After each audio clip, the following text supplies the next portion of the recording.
En tout cas, pour moi, je l'ai senti comme ça. Pour moi, c'est évident d'être bi et c'est évident que la société m'en a empêché.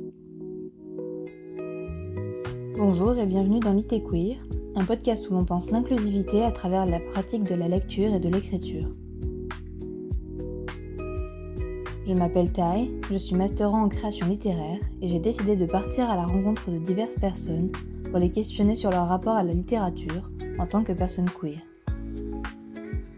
Aujourd'hui, nous accueillons Elisa qui va nous raconter son parcours de vie et comment elle est devenue bisexuelle après ses 30 ans. Son pronom est elle et ses accords sont féminins. Du coup, Elisa, première question, quels sont tes labels queer? Alors, mes labels queer, bisexuel. Je dis pas pan parce que j'ai l'habitude, mais en vrai, Ouais, c'est la même chose. Kiff pour moi. Polyamoureuse, vocation polyamoureuse, je sais pas si entre dedans, mais j'ai l'impression que oui, je dirais. D'une certaine façon. Il y en a qui disent que le A de LGBTQIA+, le P, pardon, a été rajouté. Ah ouais? Voilà, je le drop, je ne sais pas si ça rentre dedans. Moi je considère que c'est un label queer parce que c'est un modèle de relationnel différent, donc c'est hors norme, donc ça rentre dans le thème queer différent des normes sociétales. Hors norme et minorisé et jugé comme le reste, quoi. Il n'y a pas autant de violence, hein, bien sûr, mais... Non, mais voilà. Quelques remarques qui peuvent fuser. Je confirme. Ça compte. Voilà. Quel est ton rapport à ces identités? Mon rapport, tu veux dire... Comment... Tu peux être plus précis là-dessus, s'il te plaît? Comment est-ce que tu vis ces identités? Okay. En vrai, trop bien. Parce que j'ai eu la chance de devenir queer... Enfin, la facilité de devenir queer sur le tard. Genre un petit peu avant ma trentaine. Et il se trouve que j'ai fait ça en même temps que je lisais beaucoup de choses, que j'écoutais beaucoup de choses, que je parlais à beaucoup de gens. Et j'ai, entre guillemets, fait mon éducation et ma déconstruction un peu en même temps que je devenais queer. Et ça a été très serein du coup. Donc je me sens plutôt chanceuse et je kiffe et il y a trop de fierté, quoi. Enfin, il y a pas longtemps, j'ai fait « Ah, mais c'est pour ça qu'on dit Pride !» Tu vois, j'ai littéralement ressenti le truc, quoi. C'est trop cool. Ouais, c'est très positif pour moi. Il n'y a pas eu de grosse rupture dans ta vie, ça allait avec ta déconstruction, quoi. Ouais, il y a eu une rupture, mais positive, littéralement une rupture avec quelqu'un. Et là, de là est partie la déconstruction après. Ok. Et est-ce que certaines de tes lectures ont enrichi certaines de tes perspectives à ce niveau-là? Ouais. Je pense qu'il y a pas mal de livres dont on a déjà parlé ensemble, mais ouais. C'est pareil, c'est moi qui ai voulu me culturer en lisant des livres, et les livres m'ont apporté des choses, ça a été une boucle vertueuse, en fait. Ouais, oui, c'est... Ouais. Ok. Et du coup, est-ce que être queer a changé ta manière de lire? Ouais. Ah ouais, je sens. Là, j'avais pris des petites notes parce que tu m'en avais un petit peu parlé en amont et ça m'a parlé. C'est que déjà j'ai du mal à détacher ça du féminisme. Je sais pas, j'ai l'impression de tout mettre dans le même bateau, surtout depuis que j'ai lu Juliette Beauvoir, Sortir de l'hétérosexualité, et que ça parle du fait que finalement quasiment tout est rapporté au sexisme. L'homophobie c'est du sexisme, la transphobie c'est du sexisme, etc. Et j'ai de plus en plus du coup approfondi mes connaissances du féminisme. Je continue, hein, je suis loin d'être au taquet, quoi. Donc il y a eu ça, et ça va aussi être une ouverture à tout ce qui est minorité de manière générale, tu vois. Je me suis dit, du coup, les queers sont marginalisés, mais il n'y a pas que ça, il y a les personnes racisées, les handicapés, les personnes sexisées, et du coup, je me suis mis à lire quasiment que des trucs en lien avec ça, j'en avais besoin, et surtout, je supportais plus de lire des trucs hétéros. Je le fais encore parce que des fois, j'ai pas le choix quand c'est certains styles de livres, mais clairement, c'est avec plaisir que je le fais, par contre. Ouais, mais du coup, de toute façon, il y a forcément une intersectionnalité des luttes, et quand on lit un truc, on peut pas dissocier les lectures antiracistes des lectures féministes, quoi. Ouais. Et du coup, quel livre t'a le plus marqué dans ton rapport à l'identité? Le plus marqué... Bah en vrai je dirais que c'est... Ouais, franchement si je devais en choisir un, ça serait celui-ci. C'est Comment devenir lesbienne en 10 étapes de Louise Morel, qui peut vraiment paraître très livre... comme on dit, tu sais, quand t'as qui a un titre un peu accrocheur mais il n'y a rien derrière, tu vois. Ouais. Alors que pas du tout, parce que... je sais plus si je t'avais raconté l'anecdote que ma libraire... Enfin, j'ai rencontré mon ex qui était libraire dans une librairie et on flirtait un peu par livre, tu vois. Par livre interposé, genre vous voyez, vous avez lu ça? Ah non, ça a l'air bien. Oh, ça parle de polyamour, voilà. Moi j'étais là, vous avez ce livre en rayon? Puis ça parlait de bisexualité, tu vois. Et ce livre-là, Comment devenir lesbienne en 10 étapes, bah je lui ai demandé si elle l'avait lu, mais juste pour lancer un énorme signal, tu vois. Et elle m'a dit non, mais si vous le lisez, je veux bien savoir de quoi il s'agit. Et moi j'étais en mode bon bah du coup je vais l'acheter. Faisons le petit manège jusqu'au bout, tu vois. Et j'ai adoré en fait. Non seulement parce que j'ai pu lui en parler après coup, donc pour moi c'était quand même un fort lien émotionnel avec le livre. Et en plus, je l'ai lu au meilleur moment parce que j'étais une baby lesbienne bi, quoi. Et ça m'a trop aidé à me légitimer, à me sentir bien. C'est ce fameux moment où je faisais mon éducation en même temps que je me queerisais, quoi. Donc il est tombé vraiment un super moment. Voilà, c'est pour ça qu'il est très cher. Est-ce que tu as envie d'en lire un passage? Ouais. Alors là, je crois que j'avais un passage que j'aimais bien. C'était un peu vraiment, t'as beau être... avoir jamais sorti avec une fille ou quoi que ce soit, tu peux te dire lesbienne si t'as envie, enfin bref. Et j'aimerais juste retrouver ce passage. Bon, allez, on voit. Du coup, c'est le chapitre, en fait c'est 10 verbes. Et là, c'est le verbe douter, le chapitre 4. Et c'est la partie l'édifice mouvant du désir romantique et sexuel, vous avez le droit de changer. Ce qui me parle beaucoup, parce que comme je t'ai dit, je suis devenue bi sur le tard. Il me semble important, dès que c'est possible, de renoncer à rechercher sa vérité ultime et éternelle. Autorisez-vous à cesser de vous poser des questions angoissantes du genre « Ai-je toujours été lesbienne ? Ou bien suis-je fondamentalement bisexuelle ? Ou ai-je toujours été hétéro ?» Mais alors, pendant toutes ces années que j'ai passées avec Corentin, à être Corentin, me suis-je menti ? Chercher une réponse définitive à ce genre de questions met beaucoup de pression dans une période où l'on peut déjà se sentir fragile. Il me semble bien plus intéressant de se demander dans quelle direction ai-je envie de m'épanouir aujourd'hui ? Quelles sont les possibilités qui m'enthousiasment le plus maintenant ? C'est Elena, devenue lesbienne à 28 ans, qui a été la première à me parler de la sexualité comme une sorte de continuum sur lequel nous pouvons évoluer tout au long de notre vie. Je me souviens de notre discussion dans le sous-sol d'un bar madrilène. Elle criait pour couvrir la musique. Je vois la sexualité comme un curseur qui peut se déplacer selon nos expériences et nos projections. J'étais hétéra, le curseur s'est déplacé, aujourd'hui je suis lesbienne. J'ai hoché la tête pour approuver ses propos avec le même enthousiasme que je me mettais à mastiquer mes patatas bravas. Ce que j'aime avec cette image du curseur, c'est qu'au fond elle parle de changement. Le changement, nous avons en général beaucoup de mal à le penser. Il nous est difficile d'accepter que quelque chose a surgi qui n'était pas là auparavant. Et tout aussi difficile d'accepter que quelque chose a disparu et ne reviendra plus. Il y aurait beaucoup à dire sur les conséquences philosophiques et politiques d'une pensée sérieuse du changement. Mais je vais me concentrer ici sur le sujet qui nous intéresse, le devenir lesbien.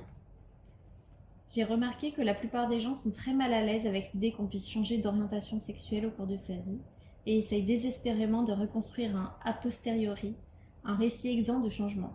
Ainsi, quelques années, on n'hésitait pas à m'expliquer avec aplomb que j'étais hétéra, même si je disais le contraire.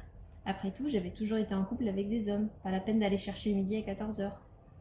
Aujourd'hui, de façon assez amusante, c'est exactement l'inverse qui se produit. Les gens écarquillent les yeux quand je parle de mon ex en précisant qu'il s'agissait d'un homme et s'exclament « Mais enfin, tu es lesbienne, non ?» Dans les deux cas, l'idée que j'ai pu être hétéra puis lesbienne ne fait même pas partie de leur éventail des possibilités. Moi-même, quand j'explorais mon désir pour les femmes, je me disais que je pourrais sans doute pas devenir une vraie lesbienne, puisque j'avais vécu en tant qu'hétéra pendant des années.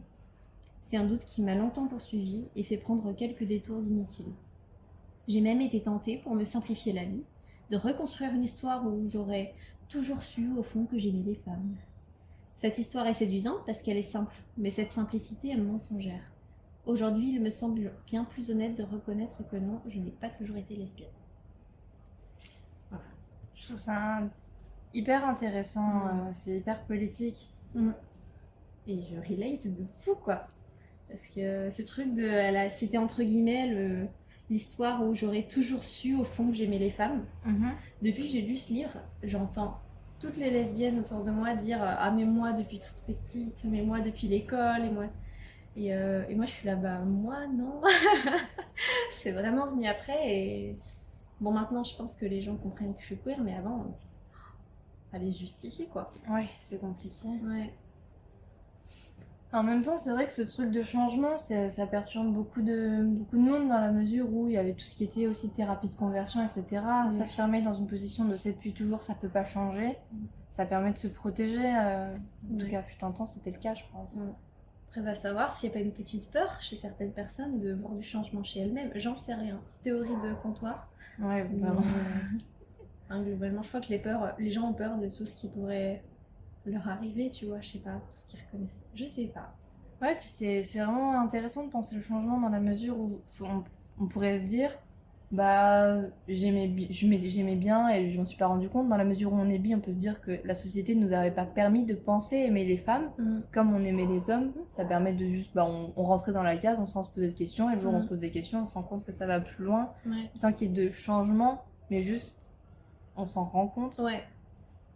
T'avais les deux possibilités, il y en a une qui était invisible, c'est tout, quoi. Ouais, c'est ça. Mais du coup là, c'est plus un changement. Dire qu'il y a eu un changement, il y a une autre dimension politique, je trouve. Ouais, il y a une révélation. Je sais pas. Toi, tu considères vraiment que c'est un changement, que t'étais hétéro et que t'es devenue bi? Ou que t'as découvert être bi? Je saurais pas répondre exactement à cette question, mais je suis très très consciente que c'est la société complètement hétéronormée qui m'a potentiellement empêchée d'être bi. En vrai, là, peut-être qu'après, ça va me faire rentrer dans ce débat éternel de est-ce que tout le monde est bi au fond? Et que c'est juste que la société et peut-être quelques petits gènes dans nos corps nous font avoir des préférences, mais je veux pas offenser des gens après à revenir dans ce débat parce que j'ai jamais en plus de réponse, mais je me suis dit ça aussi putain de temps. Je pense que toutes les bis sont passées par là, de ce truc, mais pourquoi tout le monde n'est pas bi, je ne comprends pas. Je sais pas si pour le coup de la fermeture d'esprit ou s'il y a un vrai truc à creuser, mais je sais pas. Voilà. En tout cas, pour moi, je l'ai senti comme ça. Pour moi, c'est évident d'être bi et c'est évident que la société m'en a empêché. Ouais. Ok. Intéressant. Voilà. Mais vous avez le droit de pas être bi. Tu disais à un moment donné que tu lisais d'autres genres où tu n'arrivais pas à trouver forcément spécifiquement des auteurs queer ou des personnes femmes ou autres. Qu'est-ce que tu lis en fait de manière générale? Alors, de manière générale, plusieurs genres. Ça va surtout être du roman pour ma part. Mais il y a d'autres genres où je mets de la queerness dedans très facilement. Ça va être par exemple la poésie, quelques récits de voyage, les BD, il y en a de plus en plus. Les mangas, j'ai découvert les yuri, les catégories de lesbiennes. Mais oui, le fameux genre où j'arrive pas à trouver de la queerness, c'est très hétéro, c'est les cozy mystery. Je sais pas si tu connais. Ouais, je vois ce genre, ouais. Donc au cas où... c'est des crimes, c'est des romans très cosy, très faciles à lire, où il y a des crimes, et en général, c'est une petite mamie qui habite dans la campagne anglaise qui va résoudre le crime, et l'inspecteur de police qui va faire « Madame, arrêtez de fouiner par là !» Mais finalement, c'est elle qui va résoudre le crime. Voilà, plot basique des cozy mystery. Et c'est très rare d'en voir qui sont pas, mais plein de clichés, hétéronormés, à fond, quoi. Voilà. Il y en a un que j'ai trouvé, mais je l'ai pris par hasard et juste en fait c'est comme les séries, j'ai malheureusement besoin de beaucoup de contenu, donc c'est dans ce sens-là que je disais que j'ai pas le choix de lire des trucs hétérocentrés. Et il y en a un, je l'ai pris par hasard, c'était le meurtre sur le Christmas Express de Alexandra Benedict. Et en fait, voilà Tipa que l'héroïne, c'est une inspectrice de police, qu'elle est bisexuelle, que sa fille est lesbienne, je sais plus, elle va avoir un bébé avec une femme, il y a un mec qui est gay, un jeune homme, enfin bref, ça parle de viol... Alors attention, si vous lisez, ça parle quand même de violence sexuelle, donc petit trigger warning. Mais même le fait que ça en parle, quoi, enfin... J'étais choquée que dans un Cozy Mystery, il se passe tout ça, quoi. Et il était génial. Trop cool. Voilà.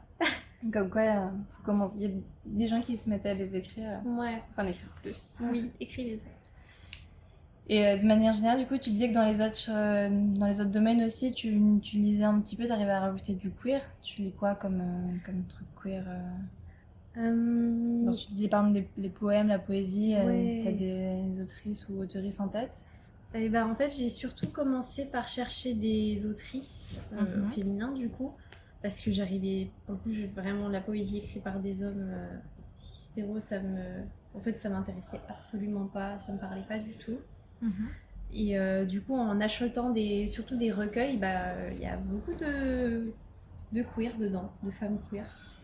Surtout celui-ci, ça s'appelle Érotique au pluriel, 69 poétesses de notre temps. C'est une anthologie de poèmes établie par Ariane Le Fauconnier. Et ouais, dedans plein de trucs queer. Pas que, mais principalement. Assez engagés aussi. Comme quoi c'est possible. Tu veux en lire un? Oui.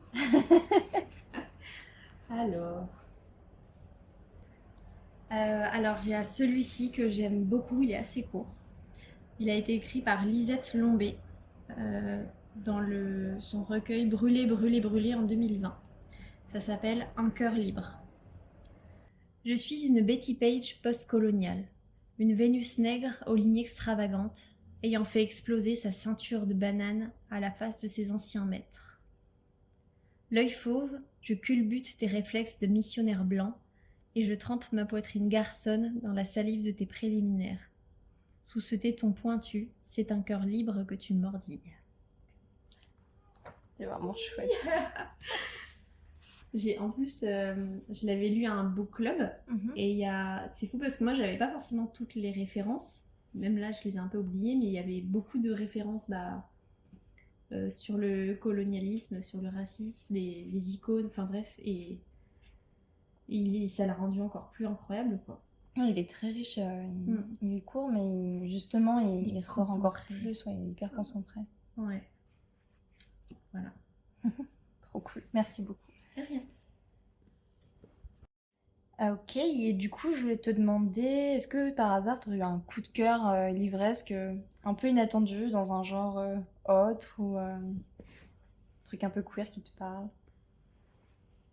Truc un peu queer inattendu. Ouais, ou je sais pas, un livre qui t'a plus parlé qu'un autre. En vrai, oui, c'est un livre pour enfants que j'ai offert à ma nièce. Mais d'ailleurs, quand je me suis fait des petites notes avant de venir, j'ai mis 3 cœurs violets pour te dire. Ça s'appelle L'amoureuse de Simone, écrite par Elsa Kiedadouche et illustrée par Amélie Anne Calmot. Et c'est l'histoire en images d'une petite fille qui s'appelle Simone et qui a une amoureuse. En vrai, c'est juste ça le plot.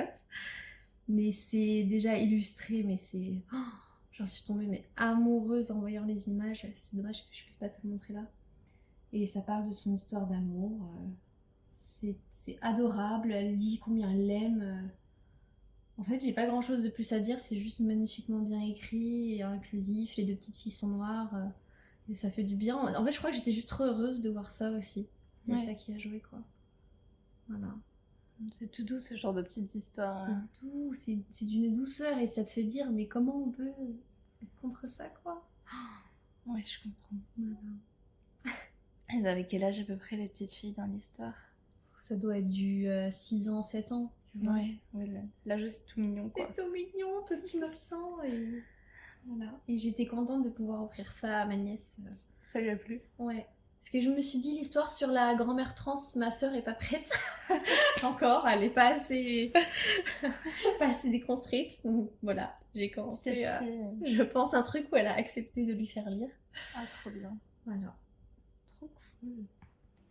Et je l'ai pas dit, mais la maison d'édition, ça s'appelle On ne compte pas pour du beurre, je crois. Et c'est que des livres ouverts à la diversité, donc à des mamies trans, des petites filles lesbiennes, plein de choses comme ça. Et je vous invite vraiment à aller voir. Ça, c'est très bien d'offrir ça aux enfants parce que ça change, je pense, de ce qu'on leur fait lire habituellement. C'est spécialisé dans l'enfance comme maison d'édition? Ouais. Je vérifie que je dis pas des bêtises quand même, mais je crois que c'est ça. Voilà. Et c'est ça, littérature jeunesse inclusive. Trop chouette. Et est-ce que tu pratiques un peu l'écriture? Et est-ce que le queer imprègne tes écrits quand tu écris un petit peu? Bah, en vrai, les rares fois où j'ai écrit, c'était surtout dans des ateliers. J'en ai fait quelques-uns avec toi d'ailleurs. Et ça imprègne un peu. Après, j'ai tendance à être quand même, comme j'ai un gros travail de santé mentale à faire sur moi, être un peu auto-centrée dans mes écrits. Donc, en général, j'ai plus parlé de ce qu'il y a dans ma tête.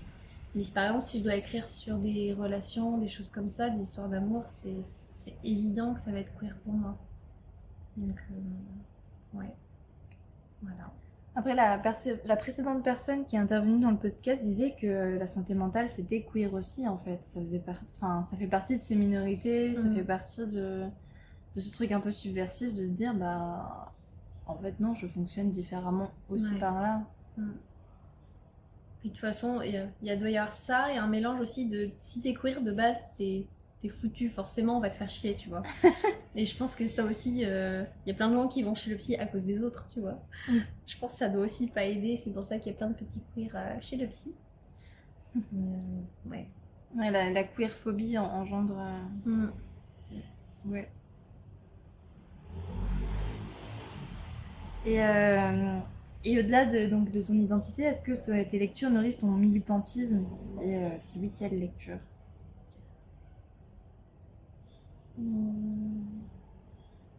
Bah, pour moi, je le vois surtout comme des supports un peu éducatifs. J'ai toujours ce complexe de pas bien comprendre les enjeux et tout, et du coup lire surtout des essais, ça m'aide beaucoup. Ouais, ça me nourrit, ça remplit mon petit intellect, quoi. C'est surtout comme ça que je le vois. Et ça m'aide à avoir des arguments dans les situations où, tu sais, je sens qu'il y a un truc qui est pas juste, qui va pas, mais j'arrive pas à mettre les mots, et du coup, bah, je suis là, les bras ballants, à laisser la situation et subir le truc, ou laisser une personne subir le truc. Et ben, lire, ça m'aide à savoir parler, en fait, et à mettre des mots dessus. Est-ce que on en parle un peu tout à l'heure, mais est-ce que ça te permet de croiser aussi un petit peu, genre sur d'autres sujets que potentiellement t'es moins concerné, genre tout ce qui est racisme ou autre? Bah ça, je dirais pas que c'est les livres qui m'ont aidé à faire ça, parce qu'en vrai, je me suis rendu compte un peu sur le tard que je lisais finalement, par exemple, que des livres féministes de femmes blanches, pas forcément queer. Et j'essaye, hein, franchement, en vrai, je vais pas faire genre... je suis sur tous les combats. J'y suis pas encore, malheureusement, mais j'essaye de mon côté de me rendre compte de ça et de faire un effort. Après, à moi de trouver les livres où il va y avoir de l'intersectionnalité, tu vois. Et il y en a des fois, tu tombes dessus, c'est des pépites. Il y a par exemple des paillettes sur le compost de Myriam Baafou, le joli livre doré là. Et elle, en fait, c'est incroyable parce qu'elle brasse mais tous les sujets. Moi, là-bas, je l'avais pris parce que je cherchais des lectures sur le véganisme, sur le bien-être animal. Et en fait, dedans, elle brasse mais tout. Et elle croise toutes les luttes aussi. C'est hyper intéressant. Ouais, trop intéressant. Et c'est pas le cas de tous les livres, quoi. Elle croise quoi, si tu peux développer un peu? Alors, en vrac, chaque chapitre va en fait être sur des thèmes. Donc, il y a sur le véganisme et du coup, pourquoi on mange des animaux, pourquoi aussi comment on dit carnivalisme, le fait de manger de la Ouais, viande. le fait d'être carnivore. Ah ouais, merci, on va dire ça. Pourquoi c'est masculin? Ça parle de sexisme et en même temps de sororité. Ça parle de la pauvreté. Ça parle de handicap. Ça parle de racisme. Et des fois, elles croisent les choses entre elles et avec des points de vue, des points, enfin, bref, poussés et trop bien, quoi. Il est vraiment bien ce livre. Voilà. Trop cool, ça a l'air vraiment chouette. Je pense que je me le procurerai Oui. à l'occasion. Ok, trop cool, merci. Est-ce qu'il y a un truc que tu aimerais rajouter, un peu d'ordre général, sur les identités queer, sur ton ressenti en tant que personne queer, sur tes lectures en général aussi? Bah, sur les lectures, je dirais, si vous avez la possibilité et la motivation, faites-vous plaisir à lire que des personnes femmes, que des personnes queer, que des personnes racisées, parce qu'en vrai, depuis que j'ai commencé, par exemple, à plus lire d'hommes, c'est pas que je les déteste, c'est que j'ai toujours lu que des hommes comme tout le monde. Je regardais ma bibliothèque, c'était affligeant, je regardais les bibliothèques chez les gens, c'était affligeant. Et depuis que je fais ça, et ben en vrai, je kiffe beaucoup plus. Je pensais que ça allait être une contrainte, mais pas du tout. Ouais, ça t'aide à mieux sélectionner tes livres. Ouais, et je me reconnais plus dedans, il y a moins de trucs qui m'énervent. Et c'est essayer. Ça peut paraître une contrainte, mais en fait, c'est que du bénéf. Voilà. Merci. De rien. Ok, bah moi c'est tout bon. Merci pour ta participation à ce podcast. Oh, merci de m'avoir proposé, ça m'a fait très plaisir.